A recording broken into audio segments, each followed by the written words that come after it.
तो this is the diesel cycle, PV diagram of diesel cycle and TS diagram of diesel cycle. PV diagram 1 2 3 4, this is the air standard diesel cycle 1 2 3 4। यहाँ पे आप देख रहे हैं कि 0 1 एक और प्रोसेस यहाँ पे ऐड किया हुआ है, क्योंकि अगर हम आईसी इंजन्स की वर्किंग देखें तो वो इस साइकिल के हिसाब से नहीं हो सकती, एक्चुअल जो इंजन है। तो उसके लिए हमें इसमें एक और प्रोसेस को ऐड करना होता है, 0 1। 0 1 जो प्रोसेस है, ये एक्चुअली दो प्रोसेस हैं। 0 1 इस प्रोसेस को तो बोल देंगे सक्शन, और जब ये 1 0 से आता है, ये 1 0 पे भी आएगा, यहाँ पे जाके साइकिल खत्म होगी, इसको बोलेंगे एग्जॉस्ट। तो एक्चुअल इंजन में होता क्या है कि सबसे पहले ये वाली जो पोजीशन है, एक्चुअली ये 0 इस लाइन पे मैच करता है यहाँ पे, this is TDC and this is 1 point is BDC. ठीक है, तो जब यहां से स्टार्ट करेगा सक्शन में, पिस्टन मूव करेगा टीडीसी से बीडीसी, उस समय पे कांस्टेंट प्रेशर रहेगा, पिस्टन टीडीसी से बीडीसी जाएगा और चार्ज सिलेंडर के अंदर एंटर करेगा, क्योंकि एयर स्टैंडर्ड साइकिल के हिसाब से चार्ज जो है सिलेंडर के अंदर एंटर नहीं करता है, वो सिलेंडर के अंदर ही मौजूद होता है। ठीक है, तो जो चार्ज है वो सिलेंडर के अंदर एंटर करता है 0 से लेके 1 पे। सक्शन कंप्लीट हो जाता है, उसके बाद सक्शन के बाद होता है जो वॉल्व है, इनलेट वॉल्व, वो बंद हो जाता है और फिर उसका कंप्रेशन शुरू होता है, 1 से लेके 2 तक कंप्रेशन होता है और पिस्टन मूव करता है बीडीसी से टीडीसी। ये 4 स्ट्रोक इंजन की हम बात कर रहे हैं, 4 स्ट्रोक।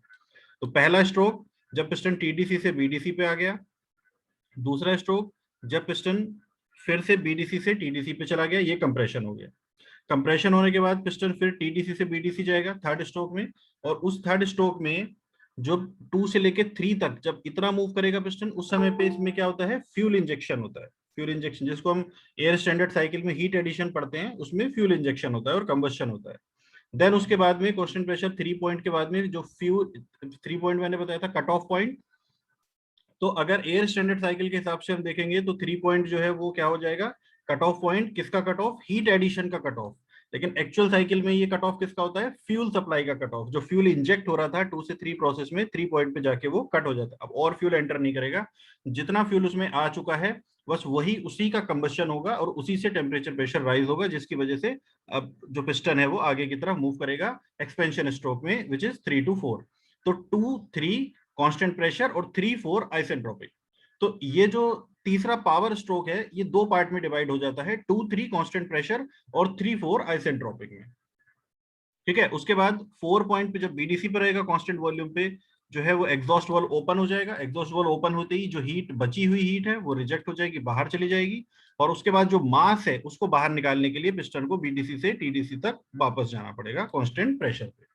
ठीक है, तो पहले एग्जॉस्ट वाल्व को ओपन करके कांस्टेंट वॉल्यूम पे ही हीट रिमूव करके उसका प्रेशर टेम्परेचर डाउन हो जाता है 4 से 1 प्रोसेस में, और उसके बाद जो मास बचा हुआ है अंदर वो बाहर निकल जाता है, एंड देन 0 से 1 फिर साइकिल पूरी रिपीट होती रहती है।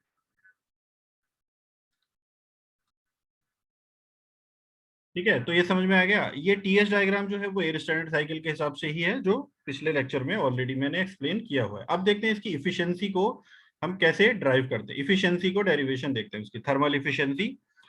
देखिए, जो थर्मल इफिशियंसी है which is showing that how much percentage of heat is converted into the work, तो ये एक्चुअली थर्मल इफिशियंसी होती है QS minus Q R upon QS. यानी कि क्यूएस माइनस क्यू आर क्या हो गया, डब्ल्यू नेट, नेट वर्क कितना प्रोड्यूस कर रही है साइकिल, और उसको कितना हमने हीट इनपुट सप्लाई किया था, और इसको अगर 100 से मल्टीप्लाई कर देते हैं तो ये आ जाता है कि कितना परसेंट जो है वो हीट सप्लाइड हमने किया, उसका कितना परसेंट डब्ल्यू नेट यानी कि नेटवर्क में कन्वर्ट हो गया।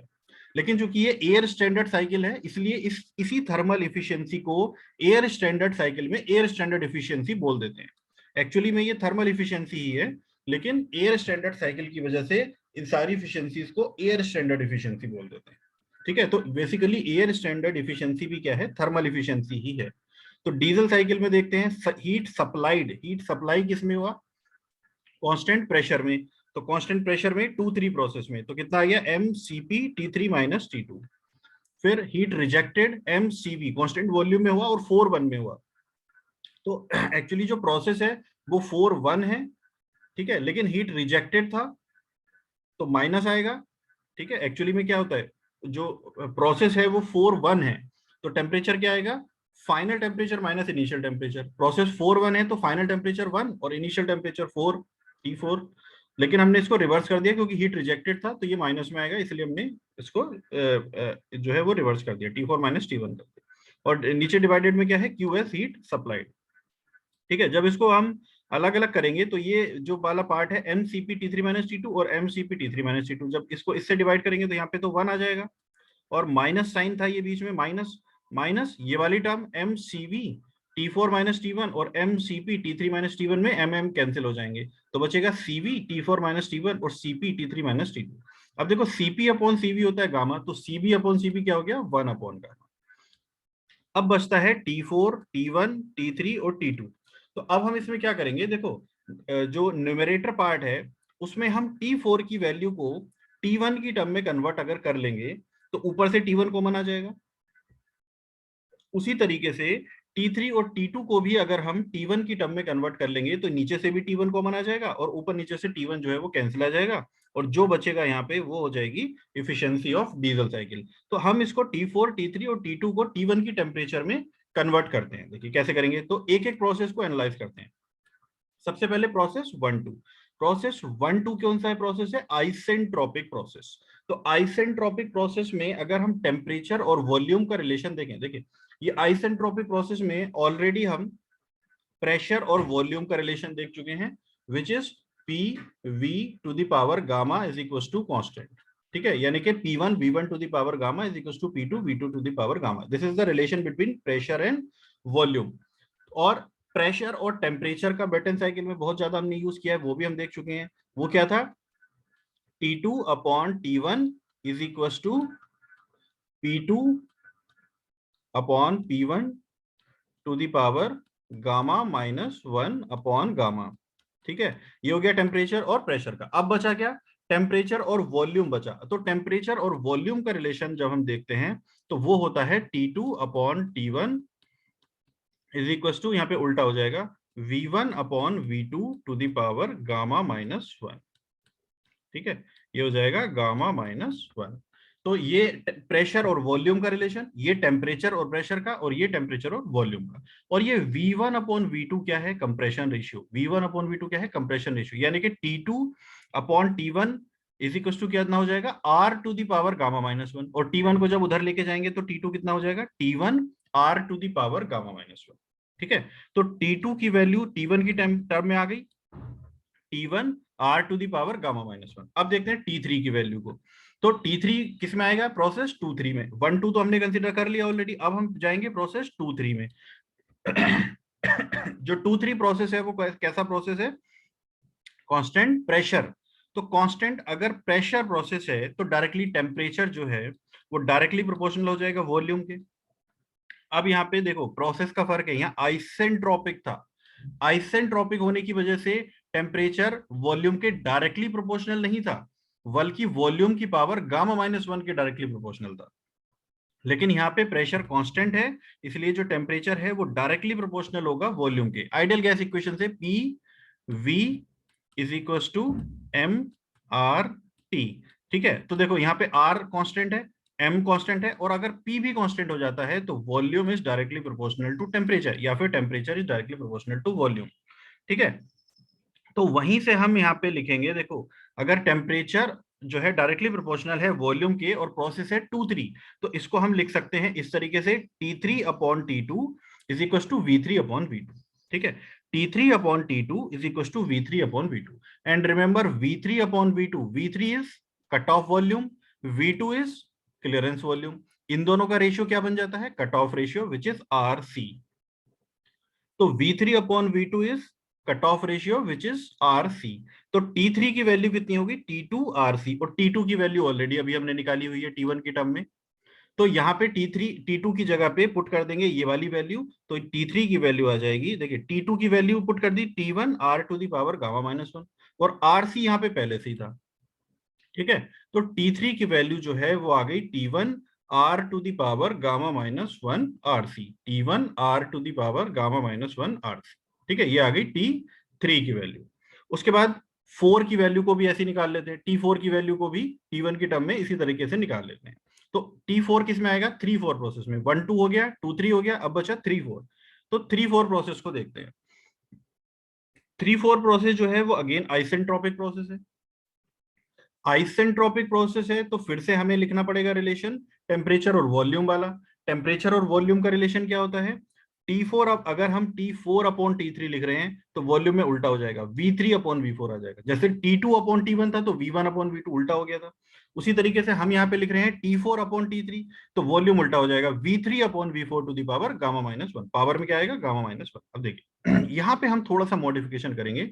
ये जो है T4 की जो वैल्यू है वो हमें डायरेक्ट नहीं मिलती है, तो T3 को हम उधर ले गए तो बचा T3 is equal to T4 is equal to T3। अंदर जो था ये V3 अपॉन V4, इसमें हमने क्या किया, V2 से डिवाइड कर दिया और V2 से मल्टीप्लाई कर दिया। ठीक है, V2 से मल्टीप्लाई और V2 से डिवाइड, तो V2 से V2 कैंसिल, बचा क्या, V3 अपॉन V4, तो V3 अपॉन V4 ही था यहाँ पे। अब ये जो V3 अपॉन V2 है, V3 cut off volume, V2 clearance volume, V3 upon V2 क्या हो जाता है, RC। V3 अपॉन V2 क्या हो जाता है, RC cut off ratio. V3 upon V2 is cut off ratio and V2 upon V4। ठीक है, पीवी डायग्राम पे जब हम जाते हैं तो पीवी डायग्राम में ये होता है 4-1 process. This is 4-1 process. 4-1 process is constant volume process. 4-1 process is constant volume process. That means V4 is equal to V1। V4 और V1 जो है वो तो बराबर हैं क्योंकि कांस्टेंट वॉल्यूम प्रोसेस है। तो इस V4 की जगह पे अगर मैं यहाँ पे V1 लिख देता हूं तो ये हो जाएगा V2 अपॉन V1। अब देखो V1 upon V2, V1 upon V2 क्या है, कंप्रेशन रेशियो R। तो V2 अपॉन V1 क्या हो जाएगा, 1 अपॉन R। तो ये V3 अपॉन V2 क्या था, RC कट ऑफ रेशियो, और V2 अपॉन V1 कितना हो गया, कंप्रेशन रेशियो। तो ये वाली अंदर वाली जो ब्रैकेट वाली वैल्यू है वो क्या बन गई, RC upon R, cut off ratio upon compression ratio, और पावर में गामा माइनस 1 ऐसे ही रहेगा। ठीक है, तो T4 की जो वैल्यू है, T4 की वैल्यू आ जाएगी T3 RC upon R to the power gamma minus 1। ठीक है, T3 RC upon R to the power gamma minus 1। और ये जो T3 है इसकी वैल्यू हम ऑलरेडी यहाँ पे निकाल चुके हैं। देखो T3 की वैल्यू हम T1 की टर्म में निकाल चुके हैं, which is T1 R to the power gamma minus 1 into RC। ठीक है, तो T3 की ये वाली वैल्यू यहाँ पे पुट कर देते हैं, T1 R to the power gamma minus 1 RC, और यहाँ पे क्या था अंदर, RC upon R to the power gamma minus 1। ठीक है, तो देखो नीचे R की पावर गामा माइनस 1, ऊपर R की पावर गामा माइनस 1, तो ये वाला तो कैंसिल हो गया क्योंकि भाई ये ब्रैकेट में है। तो RC की पावर गामा माइनस 1 अलग है और R की पावर गामा माइनस 1 अलग है, तो ये दोनों कैंसिल हो गए। अब RC की पावर गामा माइनस 1 और RC की पावर 1, जब ये मल्टीप्लाई होंगे तो पावर जो है वो ऐड हो जाएंगी, और जब ऐड होंगी तो गामा माइनस 1 और ऐड होके ये +1 हो जाएगी, तो 1 से 1 कैंसिल, RC की पावर गामा बचेगा। तो T4 की वैल्यू कितनी बची, T1 RC की पावर गामा, T1 RC की पावर गामा। उसके बाद हम क्या करेंगे, ये जो वैल्यूज हैं सब हमने निकाली, T2 T3 और T4 की वैल्यू को टी इस डीजल साइकिल के फॉर्मूले में पुट कर देंगे। ये क्या था, 1 माइनस 1 अपॉन गामा, यहाँ पे क्या था, T4 माइनस T1। ठीक है, T4 माइनस T1, तो T4 की वैल्यू पुट करी, T1 RC की पावर गामा और माइनस T1, तो T1 कॉमन ले लिया, अंदर क्या बचा, RC की पावर गामा माइनस 1।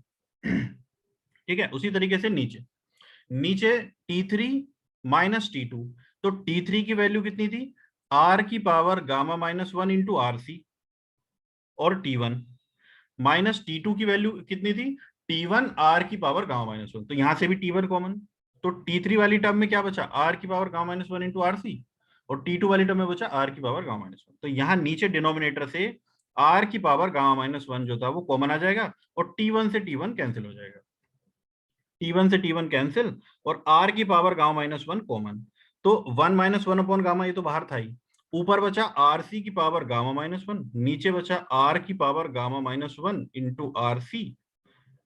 ठीक है, R की power gamma minus 1 into RC minus, अच्छा अभी यहाँ पे कॉमन नहीं लिया है R की पावर गामा माइनस 1, तो जब ये कॉमन ले लेंगे बाहर तो R की पावर गामा माइनस 1 यहाँ भी है और R की पावर गामा माइनस 1 यहाँ भी है, ये कॉमन लेके बाहर ले लिया, तो बचा 1 माइनस 1 अपॉन आर की पावर गामा माइनस 1, और ये जो गामा था इसको अंदर ले गए, तो ऊपर न्यूमरेटर में बचा आरसी की पावर गामा माइनस 1 और नीचे बचा गामा आरसी माइनस 1। ठीक है, ये हो गई डीजल साइकिल की इफिशियंसी, 1 माइनस 1 अपॉन आर की पावर गामा माइनस 1, आरसी की power gamma minus 1 upon gamma RC minus 1। ठीक है, अब अगर हम इसको ऑटो साइकिल से कंपेयर करते हैं, ऑटो साइकिल से अगर हम इसको कंपेयर करते हैं, तो ऑटो साइकिल की एफिशिएंसी सिर्फ इतनी थी, 1 माइनस 1 अपॉन आर की power gamma minus 1।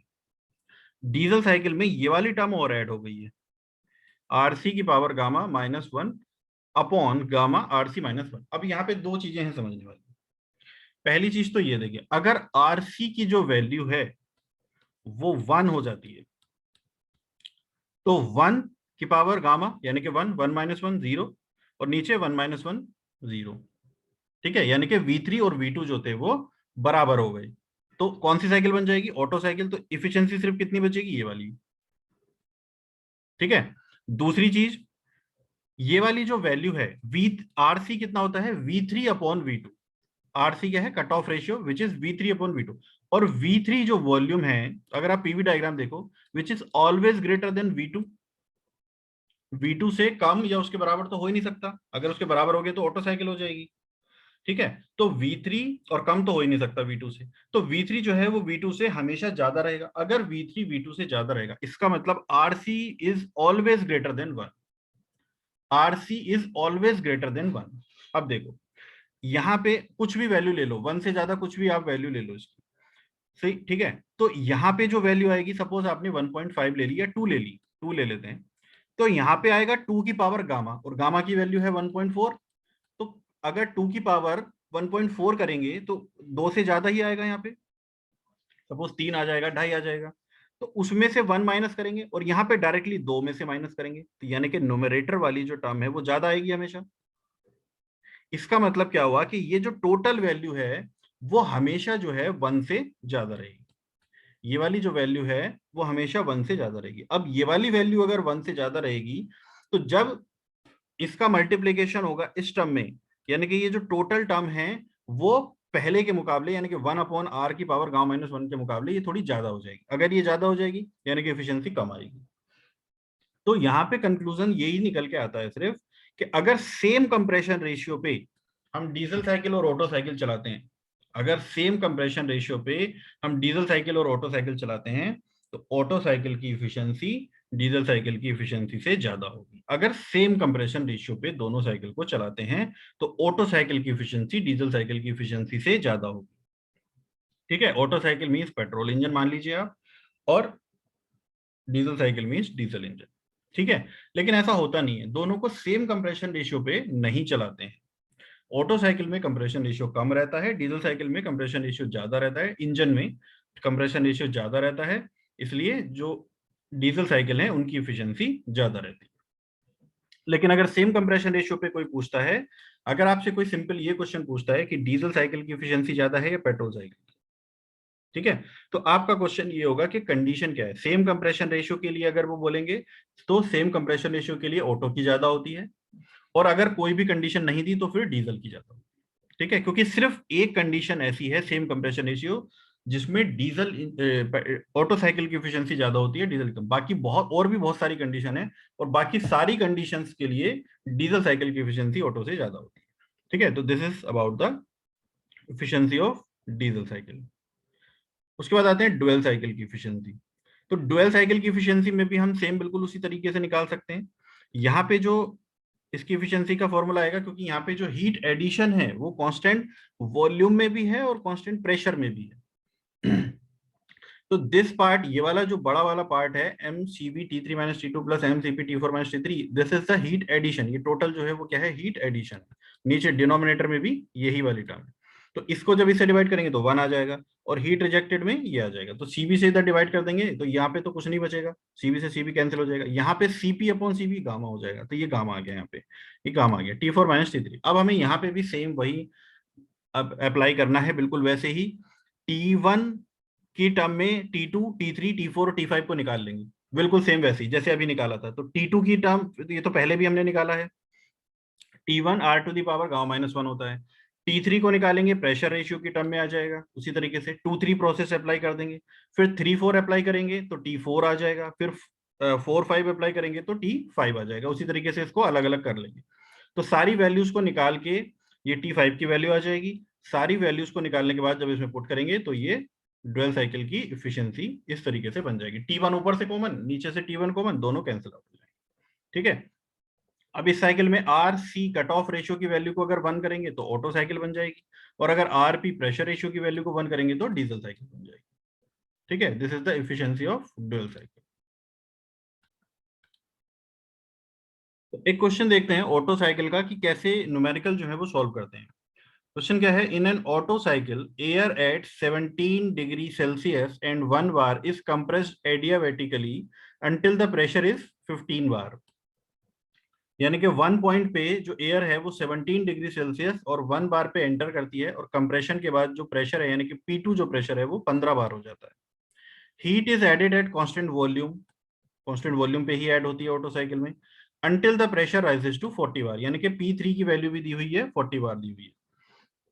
Calculate the air standard efficiency. Air standard efficiency निकालने के लिए हमें सिर्फ और सिर्फ क्या चाहिए होता है, compression ratio. 1 minus 1 upon R की पावर गामा माइनस 1। गामा तो 1.4 है एयर के लिए, हमेशा 1.4 यूज करेंगे। और गामा अगर अगर दे दिया है गामा कुछ और फ्लूइड की अगर कोई और गैस दी हुई है और उसका गामा दिया है तब अलग बात है, लेकिन अगर कुछ नहीं दिया है तो फिर उसको एयर मान के गामा की वैल्यू को हमेशा 1.4 ही लेंगे। तो वैसे यहाँ पे जो है सीवी की वैल्यू और आर की वैल्यू दी भी हुई है, यहाँ से भी हम गामा को कैलकुलेट कर सकते हैं। ठीक है, कैसे, सीवी और CP minus CV, CP minus CV जो है वो क्या होता है, आर होता है। तो सीवी की वैल्यू दी हुई है और आर की वैल्यू दी हुई है, यहाँ से सीपी आ जाएगा और सीपी बाई सीवी गामा आ जाएगा। Calculate the air standard efficiency, compression ratio तो निकालना ही पड़ेगा एयर स्टैंडर्ड एफिशिएंसी के लिए, and the mean effective pressure of the cycle. ठीक है, तो मीन इफेक्टिव प्रेशर को भी समझेंगे कि क्या होता है। तो पहले देखते हैं कंप्रेशन रेशियो कैसे निकालना है और एयर स्टैंडर्ड एफिशिएंसी। क्या क्या चीजें इसमें गिवन है, पी P1 गिवन है, T1 गिवन है। T1 जो टेम्परेचर है वो डिग्री सेल्सियस में गिवन है, लेकिन यहाँ पे हमें उसको केल्विन में पहले कन्वर्ट करना होगा। तो पहले उसको केल्विन में कन्वर्ट कर लेंगे। उसके बाद 1-2 प्रोसेस का यूज करेंगे। 1-2 प्रोसेस में एक ये वाला जो फॉर्मूला है जो अभी हमने डीजल साइकिल में भी निकाला वो ऑटो के लिए भी सेम ही होता है। इसको आप रट लेना क्योंकि ये बहुत ज्यादा यूज होता है न्यूमेरिकल्स में। हमेशा आपको ये निकालना ही पड़ेगा, T2 is equal to T1 R to the power gamma minus 1। तो या तो आपको T1 पता होगा, T2 पता होगा, R निकालना होगा, या फिर आपको T1 पता होगा, R पता होगा, T2 निकालना होगा। ठीक है, लेकिन यहाँ पे हमें T2 नहीं पता है और R भी नहीं पता है, तो यहाँ पे हमें प्रेशर वाली टर्म को यूज करना पड़ेगा। P1 V1 to the power gamma is equal to P2 V2 to the power gamma. तो V1 अपॉन V2 क्या है, कंप्रेशन रेशियो होता है R। ठीक है, V1 अपॉन V2 की टर्म में इसको कन्वर्ट करेंगे तो V1 की पावर गामा थी, जब ये प्रेशर पे जाएगी तो 1 अपॉन गामा हो जाएगी, तो P2 अपॉन P1 की पावर 1 अपॉन गामा। P2 पता था 15, P1 था 1, 15 की पावर 1 बाई 1.4, ये आ जाएगा 6.91। तो जो कंप्रेशन रेशियो था वो आ गया 6.91। अब इफिशियंसी तो हम इजीली निकाल सकते हैं, 1 माइनस 1 अपॉन आर की पावर गामा माइनस 1। गामा की वैल्यू 6.91, गामा की वैल्यू 1.4, आर की वैल्यू 6.91, इफिशियंसी आ जाएगी 53.9%। 53.9%।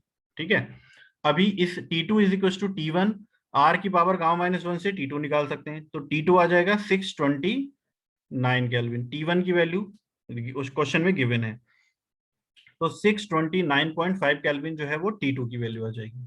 उसके बाद T3 कैसे निकालेंगे, कांस्टेंट वॉल्यूम प्रोसेस है, कांस्टेंट वॉल्यूम में temperature is directly proportional to pressure. T3 upon T2, T3 upon T2 is equal to P3 upon P2। P3 भी गिवन है, P2 भी गिवन है, और T2 आपने निकाल लिया है, तो यहाँ से T3 आ जाएगा 1678.7 केल्विन, 1678.6 केल्विन, ये T3 आ गया। अब T3 के बाद हम क्या निकाल सकते हैं, heat supplied constant volume process है, तो पर यूनिट मास निकाल लेंगे क्योंकि मास क्वेश्चन में गिवन नहीं है। तो ये हो जाएगा CV T3 minus T2। CV की वैल्यू 0.717, T3 1678 और T2 629.5 केल्विन। तो हीट सप्लाइड आ गया 752। अब इफिशियंसी तो आपने निकाल ली थी, इफिशियंसी क्या होती है, W net upon heat supplied. ठीक है, अब हीट सप्लाइड अगर पर यूनिट मास है तो डब्ल्यू नेट भी पर यूनिट मास होगा। तो डब्ल्यू नेट निकालने के लिए इस क्यूएस को इस इफिशियंसी से मल्टीप्लाई कर देंगे। इफिशियंसी हमने निकाल ली थी, क्यूएस भी निकाल लिया, मल्टीप्लाई कर देंगे तो वर्क डन आ जाएगा पर यूनिट मास में 405.5 किलो जूल पर केजी। देखिए अब मीन इफेक्टिव प्रेशर क्या होता है। मीन इफेक्टिव प्रेशर वो प्रेशर होता है, एक्चुअली जो ऑटो साइकिल है और डीजल साइकिल है उसमें जो हर पॉइंट पे जो प्रेशर है वो वेरी करता है। 1 पॉइंट का अलग है, 2 पॉइंट का अलग है, 3 पॉइंट का अलग है, 4 पॉइंट का अलग है, हर पॉइंट पे प्रेशर अलग है और पूरी साइकिल बन रही है। तो हम इसमें ये एज्यूम करते हैं कि अगर इस पूरी साइकिल को हमें कांस्टेंट प्रेशर प्रोसेस में कन्वर्ट कर देते हैं, एक पूरी साइकिल को कांस्टेंट प्रेशर प्रोसेस में कन्वर्ट कर देते हैं जिसमें चेंज ऑफ वॉल्यूम उतना ही रहे जितना कि साइकिल में है। यानी कि चेंज ऑफ वॉल्यूम कितना है, V1 V2, जो पिस्टन है वो मूव करेगा बीडीसी से टीडीसी या टीडीसी से बीडीसी। तो जो चेंज इन वॉल्यूम है वो V1 माइनस V2 ही रहे, क्योंकि चेंज इन वॉल्यूम तो V1 माइनस V2 ही है उसमें भी। ठीक है, तो एक ऐसे पूरी साइकिल को सिर्फ एक प्रोसेस में कन्वर्ट करना चाहते हैं जिसमें चेंज इन वॉल्यूम सेम रहे और वर्क डन भी सेम रहे। तो प्रेशर कितना होना चाहिए उसमें, और उस प्रेशर को बोलते हैं mean effective pressure. Mean effective pressure क्यों बोलते हैं, क्योंकि पहली चीज तो वो एक मीन प्रेशर होगा, ना तो वो मैक्सिमम पे होगा ना मिनिमम पे होगा, बीच में आएगा साइकिल के कहीं पे। ठीक है, साइकिल के कहीं बीच में आएगा, तो मीन हो गया। इफेक्टिव क्यों बोलते हैं, क्योंकि ये कांस्टेंट प्रेशर उतना ही इफेक्टिव है जितना पूरी साइकिल इफेक्टिव है। इफेक्टिव होने का मतलब ये कांस्टेंट प्रेशर प्रोसेस, एक प्रोसेस उतना ही वर्क प्रोड्यूस कर सकता है जितना कि पूरी साइकिल कर रही है। ठीक है, तो पूरी साइकिल का वर्क निकालने के लिए आपको चारों प्रोसेस को एनालाइज करना पड़ेगा। यहां पे आप क्या करते हैं कि पूरे उसको एक प्रोसेस में कन्वर्ट कर लेते हैं कांस्टेंट प्रेशर में, और work done constant pressure process में क्या होता है, pressure into change in volume. तो उस मीन इफेक्टिव प्रेशर को सिर्फ चेंज इन वॉल्यूम से मल्टीप्लाई करेंगे तो इजीली आपको वर्क डन मिल जाएगा। ठीक है, बाकी ज्यादा डिटेल में इसको समझेंगे नेक्स्ट सेमेस्टर में जब आईसी इंजन पढ़ेंगे। तो ये होता है मीन इफेक्टिव प्रेशर। तो अभी मैंने क्या बताया कि वर्क डन कैसे निकालेंगे, अगर ये कांस्टेंट प्रेशर प्रोसेस हमें मिल गया, यानी कि मीन इफेक्टिव प्रेशर हमें मिल गया, तो उसको हम चेंज इन वॉल्यूम से मल्टीप्लाई कर देंगे V1 माइनस V2 से, क्योंकि कांस्टेंट प्रेशर प्रोसेस में तो वर्क डन यही होता है, pressure into change in volume, तो वर्क डन मिल जाएगा। अब हम इसको V1 माइनस V2 को नीचे ले आते हैं, तो मीन इफेक्टिव प्रेशर कितना हो जाएगा, mean effective pressure is work done W upon change in volume V1 minus V2। और ये V1 माइनस V2 क्या होता है, V1 total volume, V2 clearance volume. V1 क्या है, टोटल वॉल्यूम है, और V1 जो है वो क्लियरेंस वॉल्यूम है। तो ये हो जाएगा स्वेप्ट वॉल्यूम, इसलिए मीन इफेक्टिव प्रेशर क्या हो जाएगा, work done upon swept volume. तो वर्क डन तो हमने निकाल लिया, हमें निकालना है स्वेप्ट वॉल्यूम, यानी कि V1 माइनस V2। अब देखिए ये जो हमने वर्क डन निकाला है वो पर केजी में है, यानी कि पर यूनिट मास है, तो हमें वॉल्यूम को भी पर यूनिट मास में निकालना पड़ेगा। और जब वॉल्यूम को, वॉल्यूम होता है मीटर क्यूब में, इसको पर यूनिट मास यानी कि मीटर क्यूब पर केजी में निकालते हैं तो ये बन जाता है स्पेसिफिक वॉल्यूम। मीटर क्यूब पर केजी में होता है स्पेसिफिक वॉल्यूम। ठीक है, तो हमें अब क्या निकालना है, specific volume V1, specific volume V1 by M। ठीक, तो V1 तो हम निकाल लेंगे, P1 V1 is equal to R T, ideal gas equation से। R क्वेश्चन में गिवन है, T क्वेश्चन में गिवन है, यानी कि P1 V1 is equal to R T1, T1 given है, P1 गिवन है, R गिवन है, तो V1 आ जाएगा। V1 की वैल्यू आ गई 0.8314 मीटर क्यूब पर केजी। ठीक है, और उसी तरीके से हम V2 भी निकाल सकते हैं, P2 V2 is equal to R T2 से V2 भी निकाल सकते हैं, क्योंकि P2 भी पता है, T2 हमने निकाल लिया था, R तो सेम ही रहेगा, तो V2 भी निकाल लेंगे। जब V2 आ जाएगा तो V1 माइनस V2 निकाल लेंगे, V1 माइनस V2 आ जाएगा 0.711 मीटर क्यूब पर केजी। ठीक है, अब इसको इससे डिवाइड कर देंगे, जो वर्क डन आया था, तो मीन इफेक्टिव प्रेशर आ जाएगा 5.7 बार। तो देखिए मिनिमम प्रेशर कितना था, 1 बार, मैक्सिमम प्रेशर कितना था, 40 बार, क्वेश्चन में गिवन था मैक्सिमम प्रेशर था 40 बार। जबकि हमने उसका जब मीन निकाला तो दिस इज 5.7 बार, दोनों के बीच में आया ना, इसलिए इसको बोलते हैं मीन इफेक्टिव प्रेशर। और उतना ही इफेक्टिव है, यानी कि उतना ही वर्क डन प्रोड्यूस करेगा जितना की पूरी साइकिल प्रोड्यूस करती है।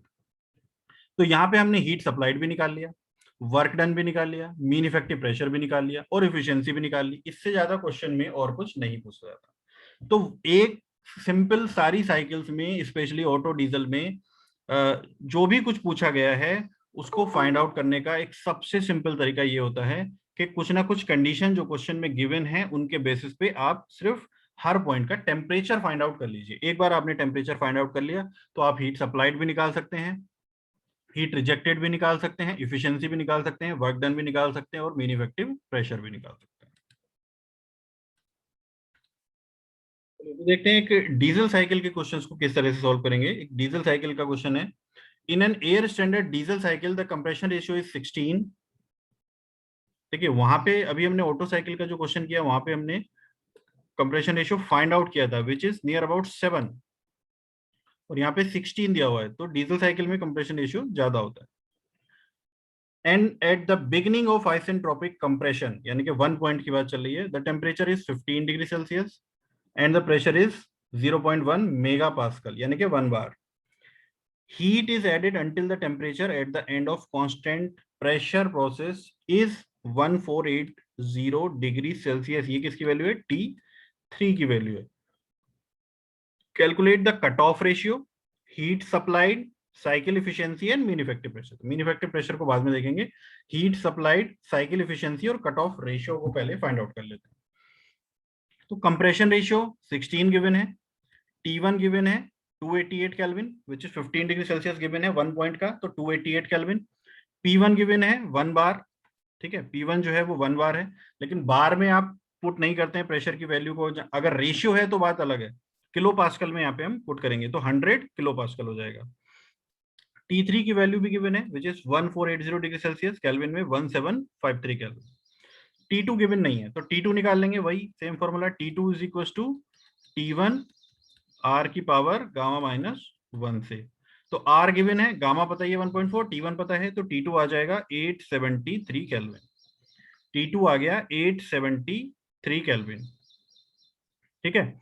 अगर T2 आ गया 873 केल्विन और T3 जो है वो 1753 केल्विन, ये हमने फाइंड आउट कर लिया था। तो जो कट ऑफ रेशियो है, कट ऑफ रेशियो कितना होता है? V3 upon V2, V3 upon V2। और 2-3 जो प्रोसेस है वो होता है कांस्टेंट प्रेशर प्रोसेस, और कांस्टेंट प्रेशर प्रोसेस में volume is directly proportional to temperature, इसलिए V3 अपॉन V2 किसके बराबर होगा? T3 अपॉन T2 के बराबर होगा। T3 क्वेश्चन में गिवन था, T2 हमने फाइंड आउट कर लिया। तो कट ऑफ रेशियो ये देखिए V3 upon V2 is equal to T3 upon T2, तो कट ऑफ रेशियो आ जाएगा 2.01, ठीक है। कट ऑफ रेशियो आ गया 2.01। अब हीट सप्लाइड भी निकाल सकते हैं, Cp, क्योंकि कांस्टेंट प्रेशर पे है डीजल साइकिल में। T3 आप क्वेश्चन में गिवन था, T2 फाइंड आउट कर लिया। पर यूनिट मास निकालेंगे अगर मास नहीं दिया हुआ है तो वैल्यू पुट करेंगे तो Q1 की वैल्यू आ जाएगी 884, यानी कि हीट सप्लाइड की वैल्यू 884.4 किलो जूल पर केजी, ठीक है। उसके बाद 4 पॉइंट का टेम्परेचर कैसे फाइंड आउट करेंगे? 4 पॉइंट का टेम्परेचर T3 अपॉन T4। तो इसके लिए हम ऑलरेडी हमने डीजल साइकिल का डेरिवेशन करते हुए देखा था कि T4 अपॉन जो T3 की वैल्यू थी वो वॉल्यूम के टर्म में हमने लिखी थी, यानी कि V3 अपॉन V4 की पावर गामा माइनस 1, ठीक है, ये निकाली थी। और इस V3 अपॉन V4 को हमने कन्वर्ट कर लिया था RC अपॉन R की पावर गामा माइनस 1 में, कर लिया था ना। तो अब हम इसको डायरेक्टली यूज कर सकते हैं, ठीक है। तो T4 upon T3 RC upon R, इसको उल्टा कर देंगे, T3 अपॉन T4 अगर लिखेंगे, ये देखिए T3 अपॉन T4 लिखेंगे तो इसको उल्टा कर देंगे, पहले RC अपॉन R था, अब R अपॉन RC हो जाएगा। तो R की वैल्यू 16 और RC की वैल्यू अभी निकाली है 2.01, और इसकी पावर गामा माइनस 1, यानी कि 1.4 माइनस 1 0.4। तो T3 तो हमें पहले से ही पता था, T4 की वैल्यू यहां से आ जाएगी 766 केल्विन, ठीक है, 766 केल्विन। तो अब T4 आने के बाद हीट रिजेक्टेड निकाल सकते हैं, क्यों? हीट रिजेक्टेड कांस्टेंट वॉल्यूम पे है, तो CV T4 minus T1। T4 निकाल लिया, T1 पता था, CV की वैल्यू 0.718, यहाँ से आ गया 343.2 किलो जूल पर केजी। अब साइकिल की इफिशियंसी आ जाएगी 1 माइनस Q2 अपॉन Q1 से 61%। ठीक है, साइकिल की जो इफिशियंसी है डीजल की वो आ गई 61.2%। अब देखो हमने जो RC निकाल लिया था, कट ऑफ रेशियो, R हमें क्वेश्चन में गिवन था, तो डीजल साइकिल की इफिशियंसी हम फॉर्मूले से भी निकाल सकते थे। उसमें भी तो हमें दो ही चीजें चाहिए, कंप्रेशन रेशियो और cut off ratio. Cut off ratio निकाल लिया था, कंप्रेशन रेशियो गिवन था, तो वहां से भी हम इफिशियंसी निकाल सकते थे फॉर्मूले से भी। ये जो फॉर्मूला है 1 minus 1 upon gamma 1 upon R compression ratio की पावर गामा माइनस 1, आरसी की पावर गामा माइनस 1 और नीचे आर की power gamma minus 1, RC minus 1। ठीक है, तो अगर इस फॉर्मूले में भी हम, क्योंकि हमें आरसी और आर ही सिर्फ दो चीजें चाहिए, तो ये हमें मिल गई थी, इस फॉर्मूले से भी हम इफिशियंसी निकालते तब भी वो 61.2% ही आती। ठीक है, और यहां से फिर हम वर्क डन निकाल लेते, cycle efficiency multiplied by Q1, तो ये आ जाता 541.3। उसके बाद निकालना है मीन इफेक्टिव प्रेशर, तो मीन इफेक्टिव प्रेशर बिल्कुल उसी सेम तरीके से निकाल लेंगे। पहले V1 निकालेंगे आइडियल गैस इक्वेशन से, फिर V2 निकालेंगे आइडियल गैस इक्वेशन से, उसके बाद V1 माइनस V2 निकाल लेंगे, ये आ जाएगा 0.775 मीटर क्यूब पर केजी। क्योंकि यहाँ पे भी जो हमें वर्क डन मिला है वो पर केजी में है, इसलिए हम यहाँ पे भी स्पेसिफिक वॉल्यूम की टर्म में निकालेंगे V1 माइनस V2। तो इसको डिवाइड कर देंगे यहाँ से वर्क डन को V1 माइनस V2 से, तो मीन इफेक्टिव प्रेशर आ जाएगा 6.98.45 किलो पास्कल या फिर 6.98 बार 6.98 बार। ठीक है, अगर हम डीजल साइकिल को उस ऑटो साइकिल से कंपेयर करें तो देखिए यहाँ पे मीन इफेक्टिव प्रेशर भी ज्यादा है और इफिशियंसी भी ज्यादा है 61, वहां पे कुछ 50 के रेंज में आई थी। ठीक है, तो इफिशियंसी भी ज्यादा है, ऐसा तभी इसलिए है क्योंकि यहाँ पे जो कंप्रेशन रेशियो है वो उससे ज्यादा है। अगर सेम कंप्रेशन रेशियो के लिए हम इसको निकालते तो फिर डीजल साइकिल की इफिशियंसी कम रहती। तो इस तरीके से हम डीजल साइकिल के क्वेश्चन भी सोल्व कर सकते हैं।